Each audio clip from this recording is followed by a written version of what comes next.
The transport ship crashed on the jungle moon of Carrick 7 during what should have been a routine supply run. 3 humans survived the impact.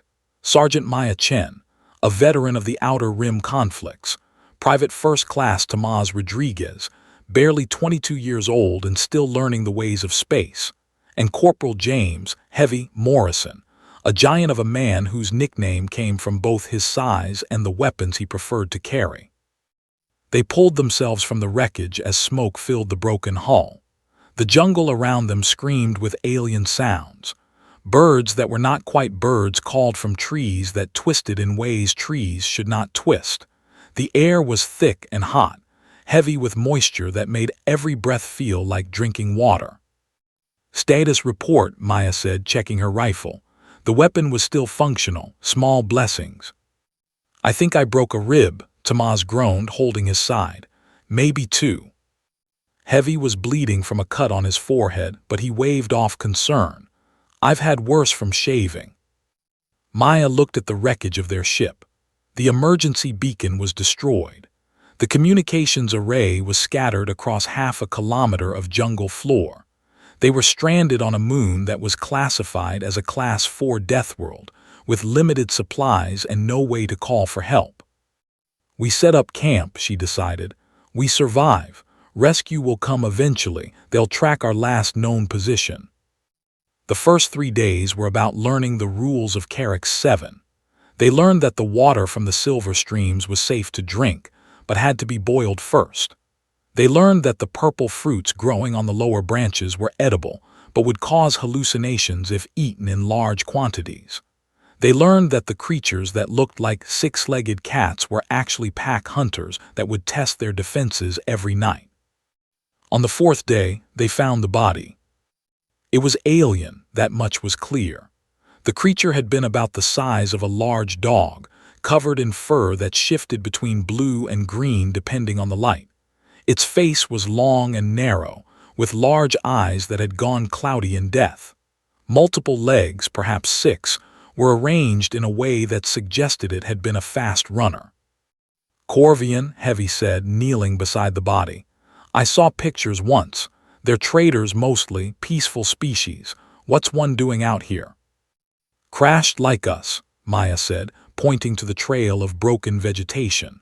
Following it with her eyes, she could see more debris scattered through the jungle. Another ship had come down, perhaps a day or 2 before their own. "Should we look for survivors?" Tomás asked. Maya was about to say no. Their resources were limited. Their situation was dangerous enough without adding complications. But then she heard it, a small sound, weak and frightened, coming from somewhere nearby. She followed the sound to a hollow beneath a fallen tree. There, curled into a tight ball of shaking fur, was a young Corvian. It was much smaller than the dead adult, perhaps the size of a medium dog. Its fur was the same shifting blue-green but brighter, cleaner. Its large eyes were open and filled with terror as it looked up at the 3 humans.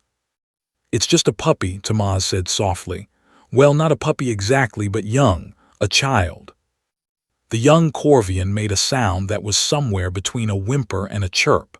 It was clearly injured. One of its legs was bent at a wrong angle, and there were cuts across its body that had become infected. Maya knew what the practical choice was. They could barely take care of themselves. A sick alien child would slow them down, use their supplies, possibly attract predators with its sounds of distress. The practical choice was to walk away and focus on their own survival. She looked at the young Corvian's eyes and saw the same fear she had seen in the eyes of children during the war. Children who had lost everything. Children who were alone in a universe that did not care about them. "Tomás, get the medical kit," she said. "Heavy, I need you to hold it still while I set that leg." Heavy looked at her with surprise, but he moved without question. Tomás ran back to their camp. The young Corvian struggled at first when Heavy's large hands gently restrained it. It chirped and whimpered and tried to bite, but its teeth were small and its strength was fading. Maya spoke to it in a calm, steady voice, the same voice she used when treating injured soldiers who were scared and in pain. "It's okay," she said. "We're going to help you. I know you don't understand me, but we're going to help you. Just stay still."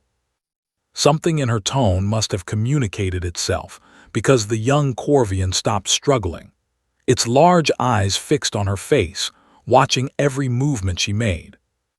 Setting the leg was not easy. The anatomy was different enough from human that Maya had to work by instinct as much as knowledge. The young Corvian screamed when she straightened the bone, a high-pitched sound that cut through the jungle noise and made birds take flight from nearby trees. But it did not try to bite. It did not try to escape. It just watched her with those large, intelligent eyes. They made a splint from straight branches and strips of cloth from their limited supplies. They cleaned the infected wounds with antiseptic that was probably not designed for alien biology, but was better than nothing. They gave it water in small sips from a cup that Tamaz held steady. By nightfall, the young Corvian was sleeping in their camp, wrapped in a thermal blanket near the fire they had built. The three humans took turns on watch, as they had every night, but now they also took turns checking on their new patient. "We shouldn't have done this," Heavy said during his watch. He said it without conviction, just stating what he thought was a fact. "Probably not," Maya agreed. "It's going to slow us down. Use our supplies." "Yes." Heavy was quiet for a moment, watching the young Corvian sleep. Its breathing was steadier now, less labored. The fever from the infection seemed to be dropping. "Good thing we did it anyway," he said. Maya smiled in the darkness. "Yes." They named it Pip because the sounds it made most often when it was awake were small chirping noises that sounded like pip, pip, pip. It was not the creature's real name, of course. They had no way of knowing what that might be, but it needed a name, and Pip seemed to fit. By the second week, Pip was hobbling around on its healing leg, following the humans wherever they went. It seemed particularly attached to Tamaz, perhaps because he was the youngest of the three and spoke to it the most often. The young human would tell Pip stories while he worked on camp tasks, long rambling stories about his home on Earth, about his family's farm, about the sister who had wanted to be a dancer and the brother who could never stay out of trouble. Pip did not understand the words, but it listened with its large eyes fixed on Tamaz's face, chirping occasionally as if contributing to the conversation. "You're going to teach it bad habits," Heavy warned, but he was smiling when he said it. The bond between them grew stronger with each passing day. Pip learned which sounds meant danger and which meant safety. It learned to stay close when the humans raised their weapons and to come when they whistled a specific three-note call. In return, the humans learned to read Pip's body language, to understand when its fur bristled because it sensed something they could not, to know when its ears flattened because a predator was near. It was Pip who saved them during the storm. The weather on Carrick 7 was unpredictable and violent. When the sky turned green, it meant that lightning was coming, and not the simple lightning of Earth. These storms sent bolts of energy that could split trees and start fires that burned even in the rain. They had taken shelter in a cave they had found during their third week on the moon. It was not ideal, but it was dry and defensible. When the storm came, they retreated inside and waited for it to pass. But Pip would not settle. The young Corvian paced back and forth at the cave entrance, making sounds of distress that none of them had heard before. Its fur stood straight up, shifting colors rapidly from blue to green to blue again. "What's wrong with it?" Tamaz asked, moving toward Pip. Maya frowned. She had learned to trust Pip's instincts. The young alien had senses they did not. Heavy, grab the supplies, everyone move. "Move where? The storm is." "Now." They ran from the cave just as the first tremor hit. The ground shook beneath their feet. Behind them, the cave collapsed inward, swallowed by a sinkhole that had opened without warning. The very spot where they had been sitting moments before was now a pit of broken rock and darkness. They stood in the rain, lightning crashing around them, staring at what would have been their grave. "How did it know?" Heavy asked, his voice barely audible over the thunder. Maya looked at Pip, who was pressed against Tamaz's leg, shaking but alive. "I don't know, but I'm glad it did." From that night forward, they never ignored Pip's warnings again. By the 5th week, they had established a routine. Maya led reconnaissance missions to map the surrounding area, looking for any resources or shelter that might improve their situation. Heavy maintained their defenses and organized their supplies, rationing carefully to make everything last as long as possible. Tamaz handled medical duties and, increasingly, took primary responsibility for Pip. The young Corvian was healing well. Its leg was nearly fully functional again, and the infections had cleared. It was eating the same foods the humans ate, though it preferred the purple fruits that caused hallucinations if the humans ate too many. Apparently, Corvian biology was different enough that the fruit's effects did not apply. Pip was also growing. Not much, but noticeably. Its eyes seemed even larger than before, and its fur had taken on a richer, deeper color. It was becoming beautiful in a way that was hard to describe, alien but fascinating. "What are we going to do with it?" Heavy asked one evening as they sat around their fire. Pip was curled against Tamaz, half asleep, its breathing soft and rhythmic. "If we get rescued, what happens then?" It was a question they had all been avoiding. Corvians had families, societies, a place in the galactic community. Pip belonged somewhere else with its own kind.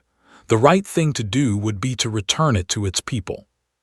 But looking at the way Pip pressed against Tamaz, the way it chirped happily whenever Maya entered the camp, the way it followed Heavy around when he was working despite Heavy pretending to be annoyed by the attention, Maya knew that doing the right thing was going to be very, very hard. "We'll figure it out," she said, "when the time comes." The rescue came on day 47. They heard the ship before they saw it, a deep hum that cut through the jungle sounds like nothing natural on Carrick 7. Maya grabbed the emergency flare they had salvaged from their wreck and ran to the clearest spot she could find. She fired it into the sky, a bright streak of orange against the green canopy. The ship circled once, twice, and then began its descent. "This is it," Tamaz said. He was holding Pip in his arms, and the young Corvian was trembling. It had never seen a ship land before, at least not that it could remember. Its own arrival on Carrick 7 had been a crash like the humans. The rescue ship was military, which meant that the search for them had been serious. Maya recognized the model, a patrol cruiser, well-armed and fast. When the ramp lowered and soldiers began to emerge, she felt something release in her chest that had been tight for 47 days. But her relief was short-lived. "What the hell is that?"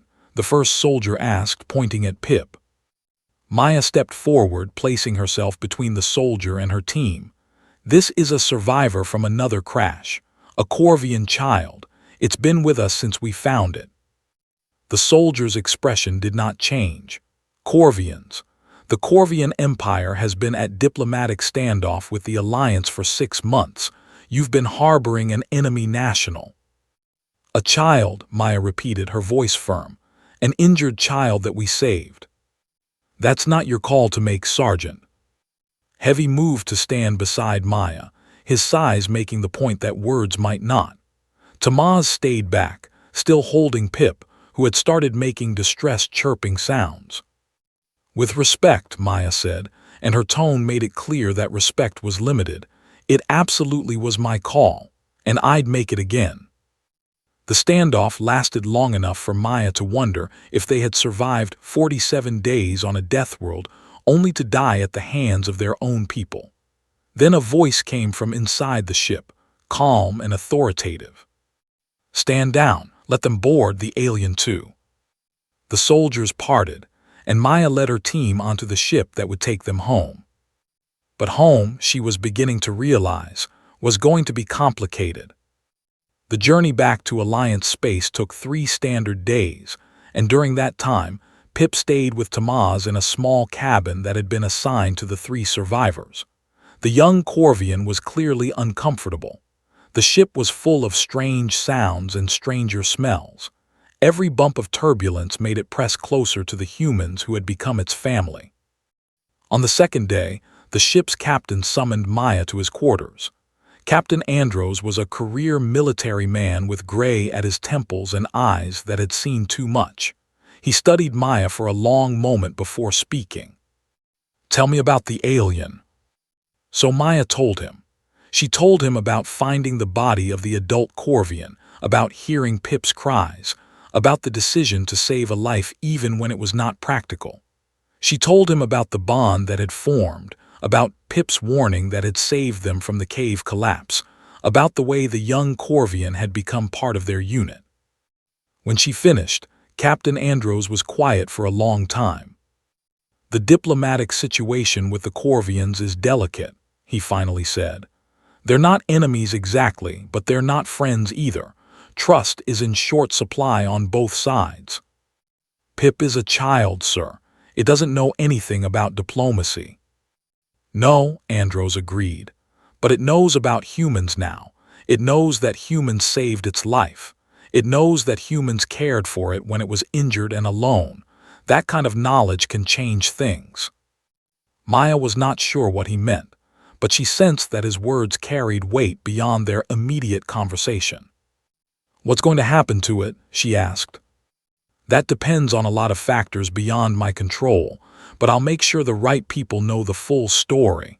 He paused. "You did a good thing, Sergeant, even if it complicates things. Sometimes the right thing and the easy thing are different." "Yes, sir." When she returned to the cabin, she found Tamaz asleep with Pip curled on his chest, both of them breathing softly in the rhythm of peace. Heavy was watching them with an expression that was almost gentle. "Captain going to cause problems?" he asked quietly. "I don't think so, but others might." Heavy nodded. He understood. In the military and space, nothing was ever simple.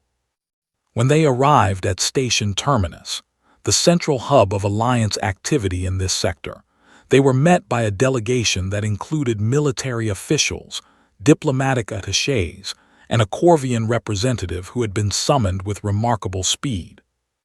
The Corvian was tall, taller than any human, with the same shifting fur and large eyes as Pip, but with an additional gravity that came from age and experience. Its name, translated roughly, was High Speaker Vex, and it had been sent to determine the fate of the young survivor. Pip recognized another of its kind immediately. It chirped and struggled in Tamaz's arms, trying to reach Vex, but its sounds were not entirely happy. There was confusion there and fear, and something else that Maya could not quite identify. Vex approached slowly, its large eyes fixed on Pip with an intensity that made Maya's hand drift toward her weapon. But the Corvian simply stopped a few meters away and made a series of soft sounds that Pip answered hesitantly. "The young one," Vex said, its voice surprisingly clear and standard, "does not remember its birth family. The crash damaged its early memories. It knows that it is Corvian, but it does not know where it belongs." "It belongs with us," Tamaz said, and his voice cracked with emotion. "We're its family now." Vex turned those large eyes on him. "You are human. You are from a Deathworld. Your kind is known to us. Violent, dangerous, unpredictable."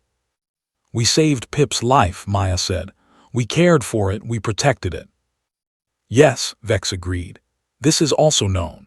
This is why I am here instead of soldiers." The Corvian paused, seeming to choose its next words carefully. "Among my people, there is a concept that does not translate well. The closest word in your language is perhaps adoption, but it is more than this.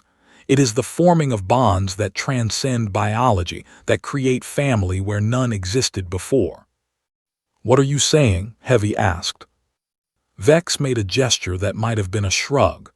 "I am saying that the young one has already chosen. It calls you pack. It calls you family. To take it away now would be to break something that should not be broken." The diplomatic implications unfolded over the following weeks. Vex returned to the Corvian Empire with a report that became the subject of intense discussion. A Corvian child had been saved by humans. Not just saved, but loved, protected. adopted in all but official terms. The humans had not known that the child was from a species with whom their government had strained relations. They had simply seen a scared, injured young one and done what their nature compelled them to do. The Corvian High Council debated for days. Some argued that the child should be returned to its people regardless of its wishes. Others pointed out that doing so would be a cruelty that went against everything the Corvian people valued. Still others saw an opportunity. Here was a bridge between two species that had struggled to trust each other. A child raised with love by both Corvians and humans could be a symbol of what was possible. In the end, a compromise was reached. Pip would remain with the humans who had saved it, but it would also maintain contact with its Corvian heritage. Teachers would visit to ensure it learned its native language and culture, and when it was old enough, it would be allowed to choose for itself where it wanted to live and what it wanted to be. Maya, Tamaz, and Heavy were offered positions on a new joint human-Corvian research station being established in neutral space.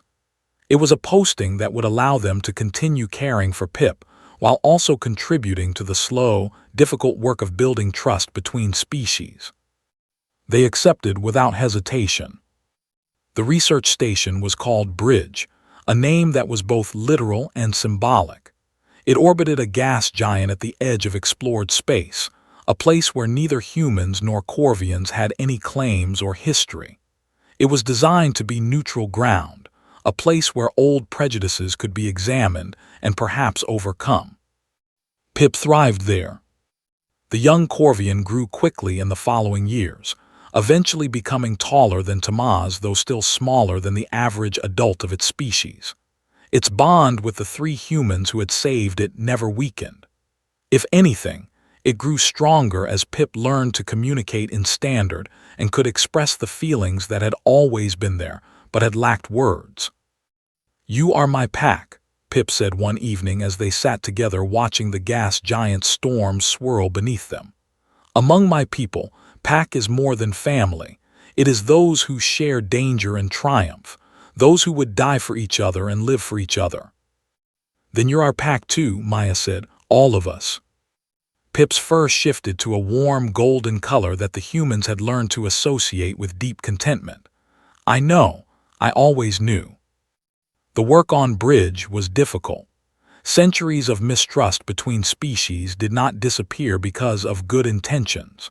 There were arguments, misunderstandings, and moments when it seemed like the whole project would collapse under the weight of history. But it did not collapse.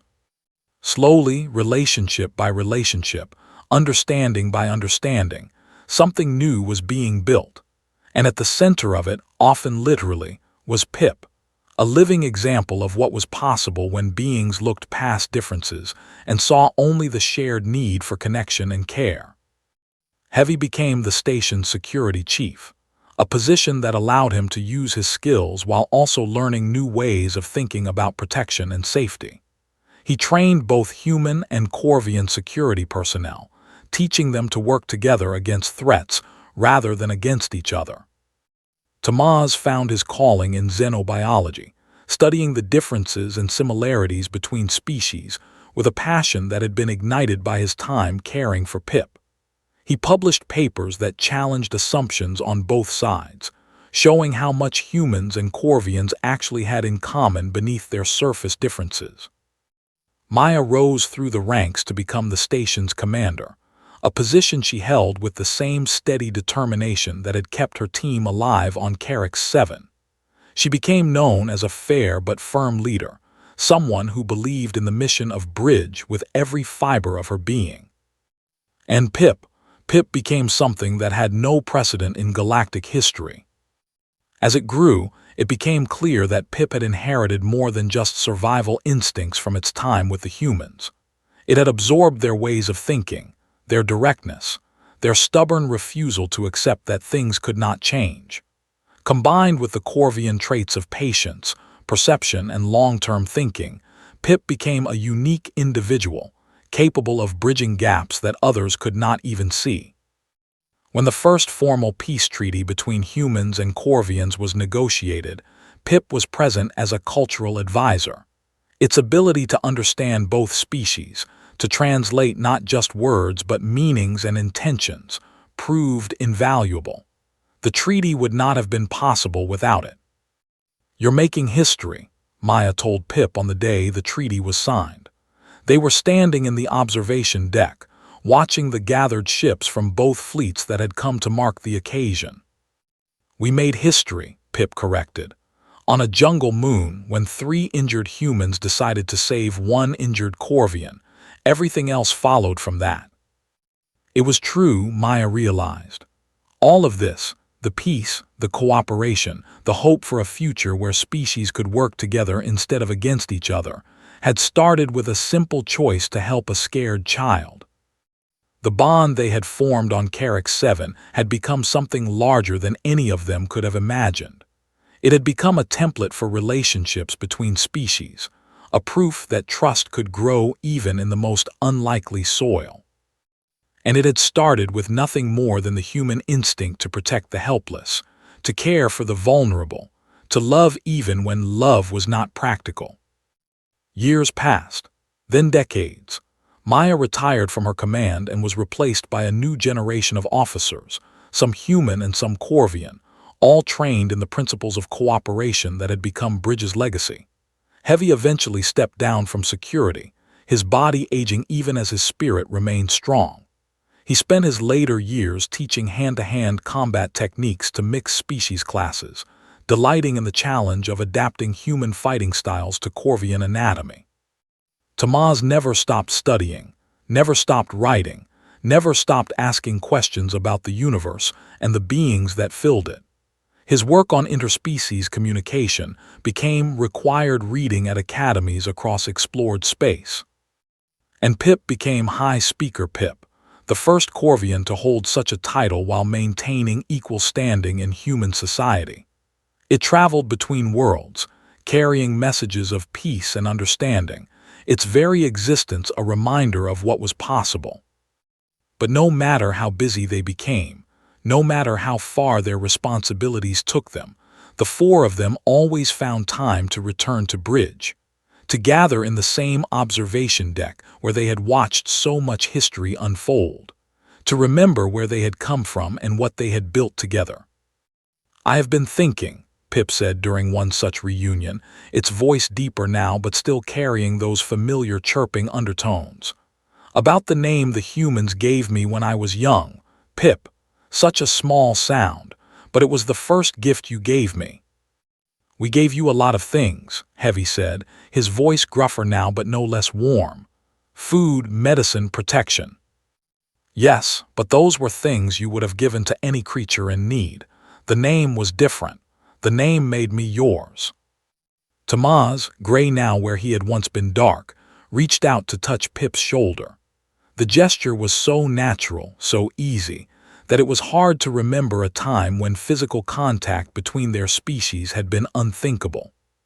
"You were always ours," he said, "from the moment we heard you crying under that tree." Pip's fur shifted through a rainbow of colors, displaying emotions that human words could never quite capture. "And you were always mine, my pack, my family, my proof that the universe can be kind." Maya looked out at the stars beyond the observation deck. Somewhere out there, new ships were launching, crewed by humans and Corvians working together. New stations were being built. New treaties were being negotiated. The galaxy was changing, slowly but surely, and part of the reason was gathered in this room. "We're getting old," she said, "all of us."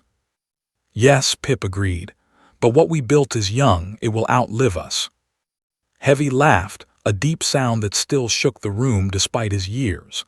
"The galaxy's most loyal bond, they're calling it now. I heard that on the news feed yesterday. They're teaching it in schools."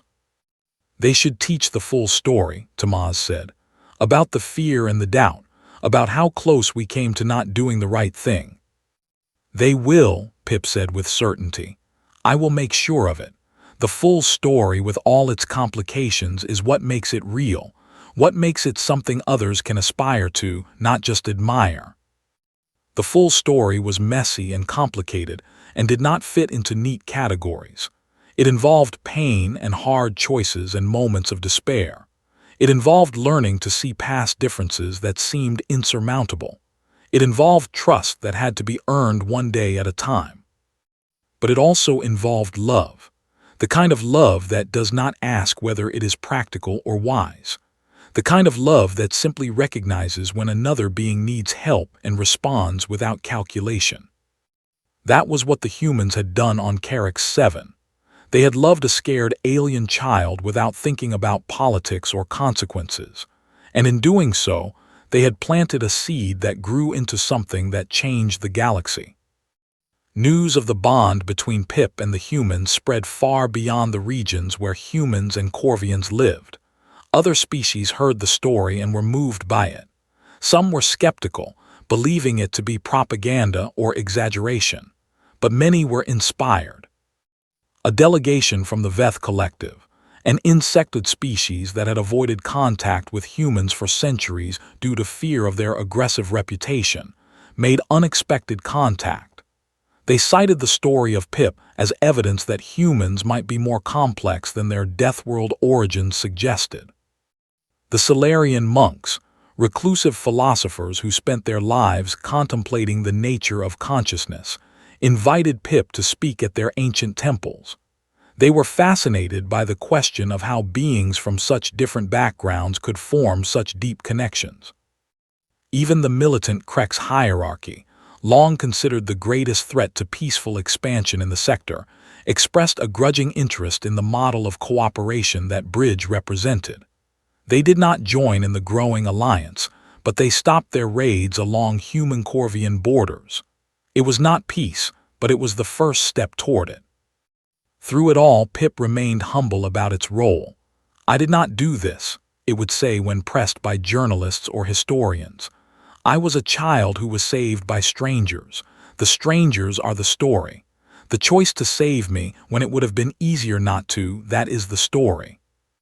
But the humans saw it differently. "Pip gave us a reason," Maya explained in her final interview before her death at the age of 93. "Before Pip, we were just surviving. After Pip, we were living for something that mattered." Maya passed peacefully, surrounded by her pack. Pip held one of her hands while Tamaz held the other. Heavy stood guard at the door, as he had always done, keeping the world at bay so that their family could have privacy in its grief. "She was the first to believe," Pip said after Maya was gone. "When the others were still deciding, she was already reaching out." "That was who she was," Tamaz said. "A leader, even when she did not know where she was leading us." Heavy said nothing, but his tears spoke for him. They buried Maya in space, as she had requested. Her body was released in a capsule that drifted slowly toward the gas giant that Bridge orbited, eventually to be consumed by its atmosphere and become part of its endless storms. It was, she had said, a fitting end for a woman who had spent her life weathering storms. Heavy followed her 3 years later, his great heart finally giving out. Tamaz lasted another decade after that, his mind sharp until the very end, still writing and researching and asking questions. In the end, only Pip remained of the original 4. The Corvian lived longer than humans by biology, and it had accepted from the beginning that it would someday have to face this solitude. But acceptance did not make it easy. Pip spent its final years back on Bridge, now expanded to a small city in space, home to thousands of beings from dozens of species. It walked the corridors that Maya had walked, visited the places where Heavy had stood guard, sat in the same chairs where Tamaz had studied and written. And it told stories. Every day, Pip would find a new audience: children on field trips, young officers in training, researchers from distant worlds. And it would tell them the story of how 3 humans from a Deathworld had crashed on a jungle moon and found a scared alien child under a tree. "They could have walked away," Pip would say. "They should have walked away. Their own survival was not certain. They had nothing to gain by helping me." "Then why did they do it?" someone would always ask. And Pip would smile, its first shifting to that warm golden color that still, after all these years, meant contentment. Because that is what humans do. They fight against the darkness. They protect the helpless. They love fiercely and without reason. They come from a world that tried to kill them every day, and instead of becoming hard and cold, they became strong and warm. That is the secret that the galaxy has learned from them. That is what makes them special. "But you're special too," a young Corvian child said once. "You brought peace."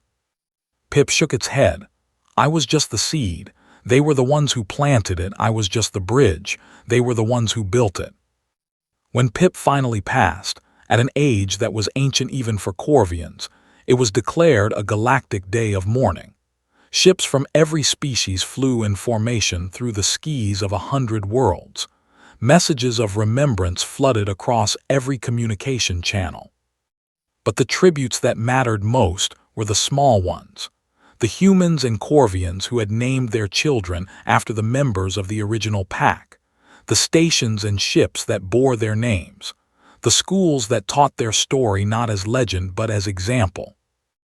And somewhere, on a jungle moon called Carrick 7, now preserved as a historical site, visitors could still see the remains of 2 crashed ships and the hollow beneath a fallen tree where a bond had been formed that changed everything.